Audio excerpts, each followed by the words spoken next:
पुराणों में भगवान जगन्नाथ और माता लक्ष्मी के चमत्कारों से जुड़ी बहुत सी कथाएं प्रचलित हैं। उनमें से ही एक कथा ऐसी भी है जिसमें बताया गया है कि माता लक्ष्मी ने एक बार क्रोध में आकर भगवान विष्णु को श्राप दे दिया था। पर ऐसा क्या हुआ था जो देवी लक्ष्मी को भगवान विष्णु को श्राप देना पड़ा? इसकी कथा जुड़ी है भगवान जगन्नाथ और उनके बड़े भाई बलराम से। एक दिन इसी समय के दौरान लक्ष्मी देवी ने एक वृद्ध ब्राह्मणी का स्वरूप लिया और अलग अलग घरों में जाने लगी। जाते हुए उन्होंने देखा कि दोपहर होने को आ रही है, लेकिन फिर भी एक बड़े व्यापारी के घर में उसकी पत्नी अभी सोकर ही उठी थी, इसलिए घर में सफाई भी नहीं हुई थी और न कोई पूजा। यह देखकर लक्ष्मी देवी बोली, आज तो माता लक्ष्मी की विशेष पूजा का दिन है और तुमने अभी तक कोई पूजा पाठ नहीं किया। यह अच्छी बात नहीं है। आज तो तुम्हें प्रातः जल्दी उठकर देवी लक्ष्मी को प्रसन्न करने के लिए ये विशेष पूजा अर्चना करनी चाहिए थी। व्यापारी की पत्नी अहंकार से बोली, अरे अरे देखो तो सुबह सुबह हमारे द्वार पर आकर हमें सुना रही है। हम जितनी देर तक सोए हमारी मर्जी, तुम कौन होती हो हमें सिखाने वाली? और हाँ, हमारे ऊपर तो पहले से ही लक्ष्मी देवी की बड़ी कृपा है, हमें कोई जरूरत नहीं है ये पूजा पाठ करने की। चले जाओ यहाँ से और अपना उपदेश किसी गरीब को जाकर सुनाओ जिसको इसकी जरूरत हो। पता नहीं कहाँ से आ जाते हैं सुबह सुबह। अच्छा, तुम्हें अपने ऊपर इतना अहंकार है तो ठीक है, मुझे क्या, जैसे तुम्हारा मन करे तुम वैसे करो, मेरा फर्ज तो तुम्हें समझाना था। लक्ष्मी देवी वहाँ से चुपचाप चली और अपने साथ उस घर से अपना सारा वैभव भी समेटते गई। उसके बाद लक्ष्मी देवी उस गांव में पहुंची जहां चांडाल जाति के लोग रहते थे।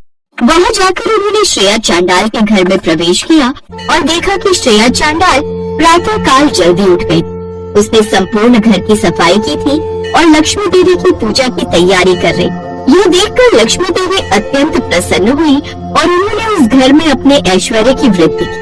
अब ये देखकर बड़े भैया बलराम जी को बड़ा गुस्सा आया। उन्होंने जगन्नाथ जी से कहा, देखो तो तुम्हारी पत्नी एक चांडाल के घर में जाकर आ रही है। क्या उसे नहीं पता कि ये लोग अशुद्ध होते हैं और किसी भी नियम का पालन नहीं करते? और फिर भी वो उनके घर में गई थी। नहीं, अब वो हमारे मंदिर में प्रवेश करने के योग्य नहीं रही, इसलिए अब तुम्हें लक्ष्मी का त्याग करना होगा। लेकिन भैया, लक्ष्मी ने इसके लिए पहले से ही मुझसे अनुमति ले ली थी कि आज के दिन वो अपने भक्तों के घर जाएगी और फिर उनकी पूजा तो कोई भी कर सकता है ना। फिर वो एक ब्राह्मण और एक चांडाल में भेदभाव कैसे कर सकती है? ऐसा मत कहिए भैया। मुझे कुछ नहीं सुनना। मैंने जो आदेश दे दिया उसका पालन करो। अपनी पत्नी को त्याग दो, अन्यथा। जगन्नाथ जी ने बीच में ही बात काटते हुए उस बात को वहीं खत्म करने का प्रयास करते हुए कहा, चलिए छोड़िए इन सब बातों को, मुझे तो बहुत भूख लगी है। चलिए जल्दी चलें, जल्दी से पेट पूजा करने चलते हैं। ऐसे ही आपने सुबह सुबह मुझे इतना चलाकर थका दिया है। चलिए वापस मंदिर चलते हैं, हमारा भोग भी तैयार होगा। देखो, तुम मुझे इस प्रकार मूर्ख बनाने का और अपनी बातों में उलझाने का प्रयास मत करो। तुम्हारी सारी चतुराई मैं समझता हूँ, तो इसलिए मेरा ये अंतिम निर्णय है कि या तो तुम अपनी पत्नी लक्ष्मी को इस मंदिर से निकाल दो या फिर मैं ही चला जाता हूँ यहाँ से। अब विष्णु जी फंस गए, एक तरफ बड़े भैया और एक तरफ आज्ञाकारी पत्नी। अब क्या करें? आखिर में थक हार कर उन्होंने देवी लक्ष्मी को बुलाया और उनसे कहा, देवी, क्योंकि आप आज के दिन एक चांडाल के घर में गई थी, इसलिए बड़े भैया बलराम जी की आज्ञा है कि अब से आप इस श्री मंदिर में प्रवेश नहीं कर सकती। किंतु स्वामी, आप तो जानते ही हैं कि मैं आपकी अनुमति लेकर ही प्रत्येक वर्ष इस समय के दौरान अपने भक्तों के घर उन्हें आशीर्वाद देने जाती हूँ। तो इसमें मैंने क्या अपराध कर दिया जो आप मुझे ऐसा दंड दे रहे हैं? हमारे विवाह के समय आपने ही तो मेरे माता पिता को वचन दिया था ना कि आप मेरा हर सुख दुख में साथ निभाएंगे। मैंने तो केवल भक्तों की मदद की है, तो फिर अचानक मुझे ये मंदिर से बाहर निकाल देने के लिए आप कैसे सोच सकते हैं स्वामी? आप मुझे खुद से अलग कर रहे हैं। अब जगन्नाथ जी के पास लक्ष्मी देवी के इन प्रश्नों का कोई उत्तर नहीं। वे मौन रहे और उनके मौन का अर्थ था कि वे अपने बड़े भाई के आदेश के सामने लाचार थे। उन्हें इस प्रकार चुपचाप देखकर लक्ष्मी देवी को बड़ा क्रोध आया और फिर उन्होंने जगन्नाथ जी को श्राप दे दिया और यह श्राप अत्यंत भयंकर था। उन्होंने जगन्नाथ जी से कहा, स्वामी, मेरे किसी अपराध के बिना आपने मुझे जो दंड दिया है, उसके लिए मैं आपको श्राप देती हूँ कि अगले 12 वर्षों तक आपको पेट भरकर भोजन प्राप्त नहीं होगा।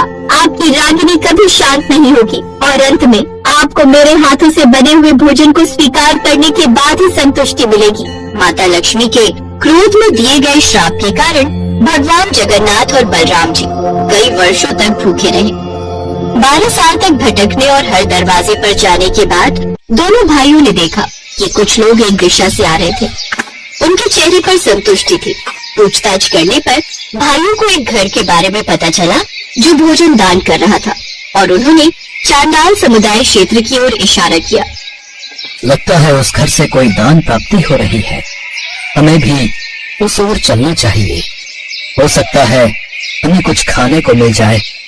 हाँ भैया, चलो हम उस ओर देखते हैं। दोनों भाई उस दिशा में आगे बढ़े।